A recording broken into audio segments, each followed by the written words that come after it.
So this is AZ3K GT, and I just want to let you guys know that I'm still working on the engine.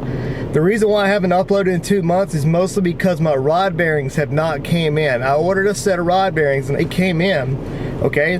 But when I get the package, they're main bearings. They're oversized main bearings, but they're main bearings. I already had a set of main bearings. So I called them up and I go, hey look, you sent me a main bearing. It's like, okay, my mistake. We'll send you a replacement package. Okay. 2 days later, they sent me the same exact part. Like, bro, you sent me the same part. Something somewhere is the wires across. So they check it up and they go, oh shit, the SKU is for main bearings on the listing for rod bearings. So, and they're like, well, we're going to investigate this. And they're like, because we can't exchange it because of eBay's rules. Okay, because I bought these parts off eBay from MAP Performance. And they go, okay, we can't exchange them, so you'll just have to refund them. And I'm like, hold up. They said because we can't exchange parts. Like, but here's the thing, you never sent me the right part in the first place. And so you don't need to exchange it. I mean, I'll send the parts back and get my refund. And I'm like, okay, well, we'll see what we can do with the warehouse. Well, then they go to the warehouse and it goes, oh shit, we don't have any rod bearings. No, I needed 10 thousandths oversized rod bearings because my crankshaft is turned. So I had to wind up sending them both parts back. I never got my rod bearings. And they gave me my refund. I'm like, okay. So then I ordered the rod bearings from Vivid Performance, or Vivid Racing out here in Tempe. And, well, I ordered them. They said that they had sent the invoice to the place that was going to ship them, and have heard no communication since, and it's been about 3 weeks. I've actually requested an update and they haven't given me an update yet.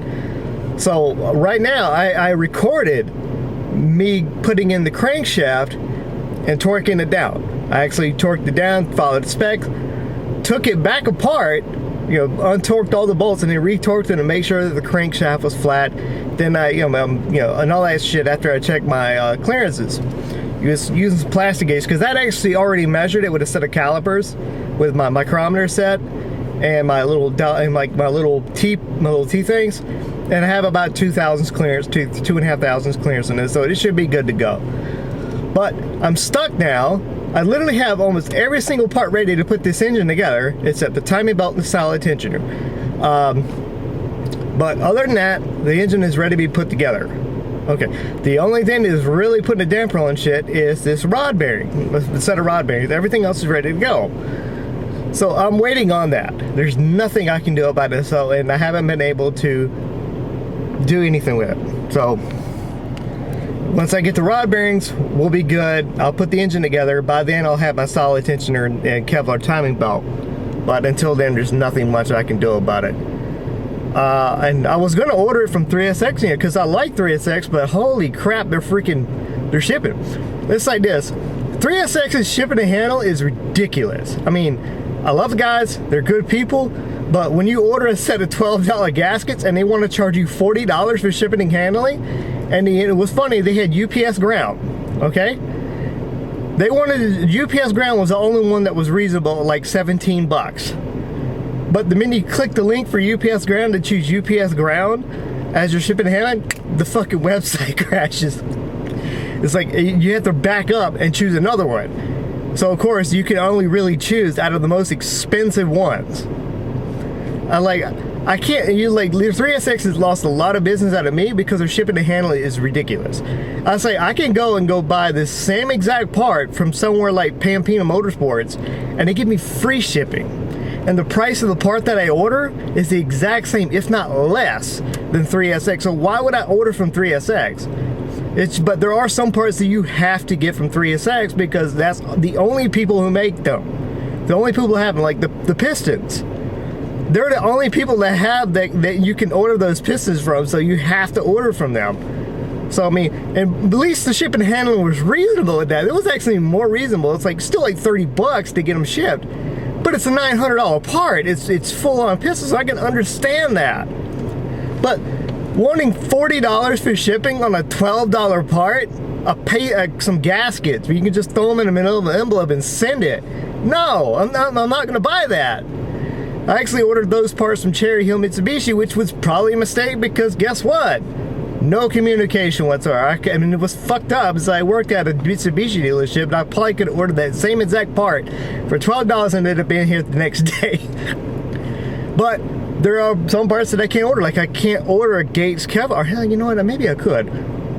Maybe I could. But you know, like I was gonna. I think I might go ahead and get my tone tension from IMR, from up there at IMR, or either Pampina. If Pampina has it, I'll order them. But that's what's going on. Oh, and this is my next project car. Once the 3000 GT's got, I bought this car because of that dude in blue.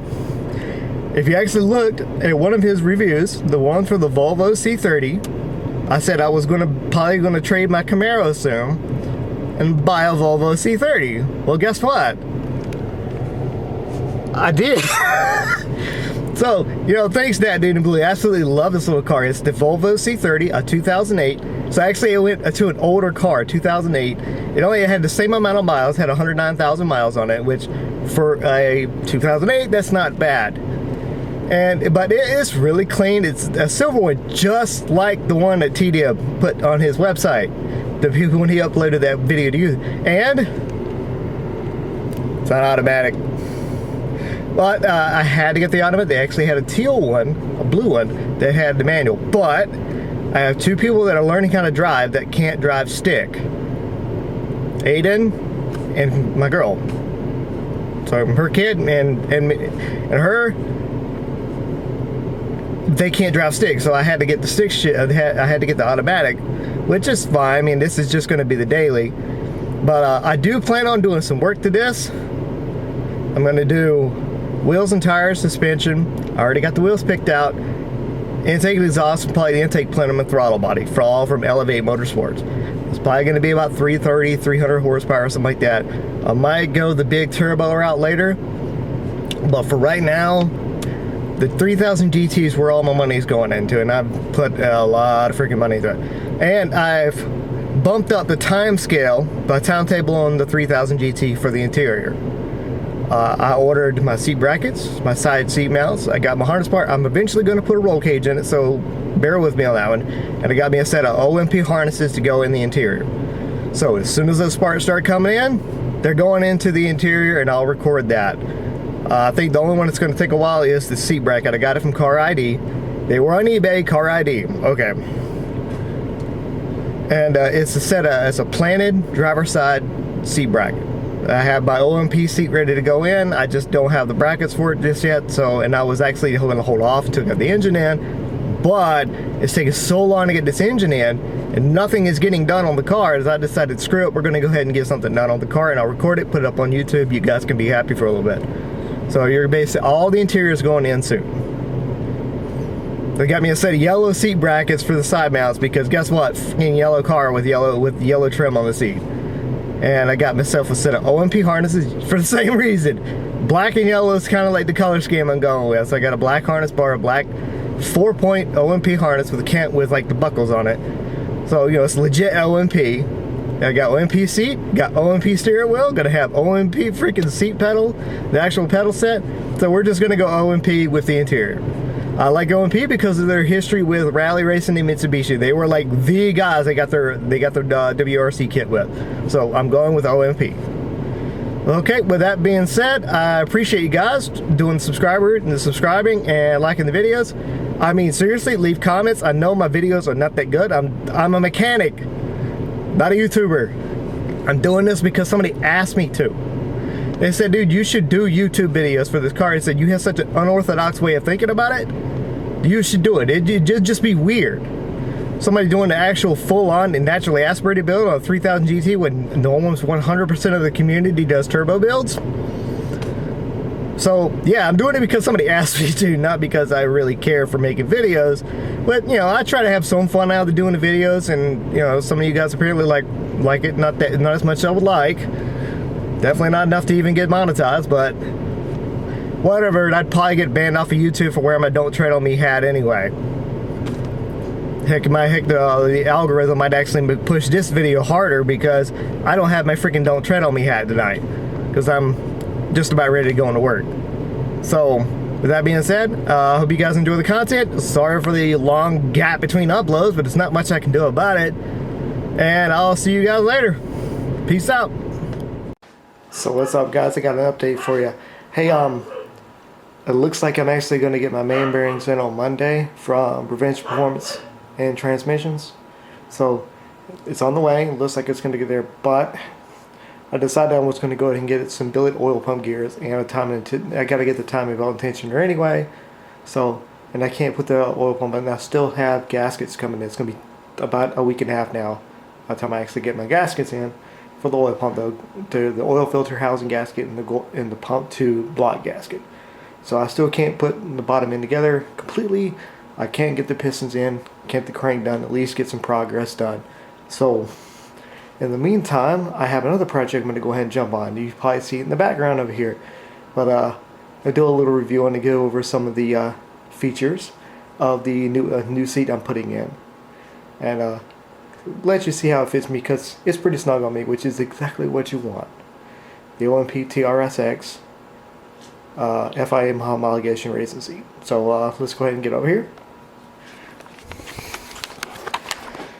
So what I'm planning on doing now is I'm getting some stuff ready to put the new seat and interior into the car. So I went ahead and got the OMP 4-point harnesses and a harness bar. The harness bar is temporary solution until I get at least a 6-point roll cage in or 8-point roll cage in. So forgive me on that.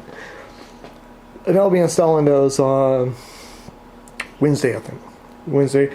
I might do it on Monday, but I have to work on Monday, so let's get you turned around. But, I have to work on Monday and Tuesday, so chances are I won't be able to get a hold of it till Wednesday. So, forgive me on that. And I should be getting my main bearings in on Monday as well. So I'll try to go ahead and put the interior on, and yes, I'll be filming it for you guys. And then I've also started filming the engine build. I could only film the crankshaft in it, but once the rod bearings come in, I can at least start putting the engine back together. And I'll be sure to film that guy for you. Once the billet oil pump comes, the billet oil pump gears come in, which shouldn't take that long. Rvenge Performance needs to be pretty good at getting orders up. And they have 22 in stock. I confirmed it with them. They have them in stock. And they have the Gates Kevlar timing belt and that solid tensioner from in stock too. I'll go and order all three at the same time, and we'll be good to go. So in a week, should be here, and I'll have the bottom in. So I just put my sealing on the gas, put the oil pump on, and then move on to the next thing. Because once I get the bottom end belt, the rest of it is just going to go together pretty quick. Because I already have all the gaskets and stuff set up for it. I got head bolts. I got a set of Fel-Pro MLS head gaskets, 92mm bore. That's a 92mm bore engine. So the rest of the engine should go back together pretty quick. And the reason why I want to get these billet oil pump gears, yes, they're expensive. They're $550 for these freaking oil pump gears. But what is the goal of the engine? At least 9,000 RPM. Apparently these gears and this oil pump like to shatter. I would hate to do that. So I'll spend a little bit more time, buy those better gears, and then put the better gears, crack up in the oil pump. I have a brand new Mitsubishi OEM oil pump. I know it's a freaking Mitsubishi oil pump. I paid $250 for this oil pump. Now I'm putting $550 set of gears in it to make sure I don't have to take that oil pump back off and have to do this build all over again. Way premature. So forgive me for that. It's going to take a little bit longer, but not that much longer, because it's going to take the same amount of time as it would to get the time belt and tensioner in there. And I'm getting the billet oil pump gears all at the same time, which is about $1,000. So it is what it is. It can't be helped. But anyway, I'll go ahead and show you what I would have gotten done on the engine. And yes, before I put the rest together, it's going to have to be cleaned with some brake clean, wiped down, and make sure it's all good to go. But the crankshaft is in and torqued down. I checked the clearance and stuff with some plastic gauge, and that was after I measured out the bearing clearance and the used calipers on the little micrometer on the actual crankshaft journals itself. So we'll go ahead and take the bag off for you and show you what it is, how the engine looks at the moment. So here we go. Here's how the engine sets. You can see the little bag I had covering up, and the crankshaft you can take it by hand and just with very little effort turn that crank. It's got some lube on it in the crankshaft. It's got some of that Permatex stuff. This stuff right here, Permatex Ultra Slick. I lubed the hell out of it. And these are the bearings that I'm using for the main drills, king bearings. And my thrust bearings were the ACL variant right here. Got those from Witht Racing. Had no problem with that, but rod bearings have been a major pain in the ass trying to get them in. But that's where the engine sits at right now. I'll have to clean it up with a brake cleaner before I get to put the rod bearings in, but that's a pretty looking engine. Let me go and get you lit up. A little bit more light for you. That's the way the engine looks right now.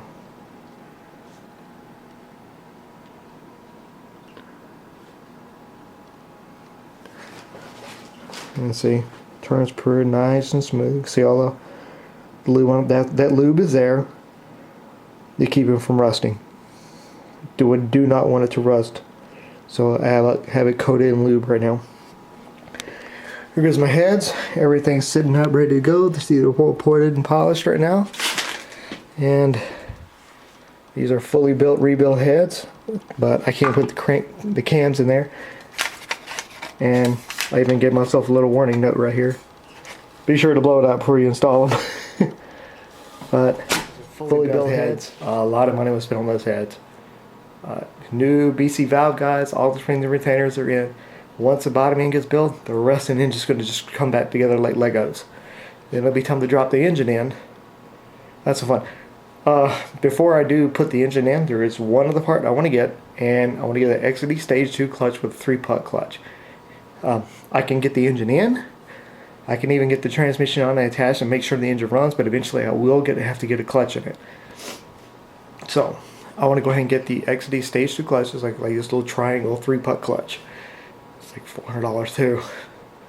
I'm spending a lot of money, but we're trying to buy good parts here, so I don't have to keep taking the engine back out. It's like a ceramic metallic clutch. It's probably going to have a lot more force on the clutch, but it is only supposed to be rated to like 340 foot-pounds of torque, which should be enough for this engine. You don't want to go too high. Like, I don't want to have a clutch rated for like 800 horsepower in a car that really is barely going to make maybe 400 foot-pounds torque. Maybe. It probably won't. 340 is probably way more than it'll actually make, so we should be good.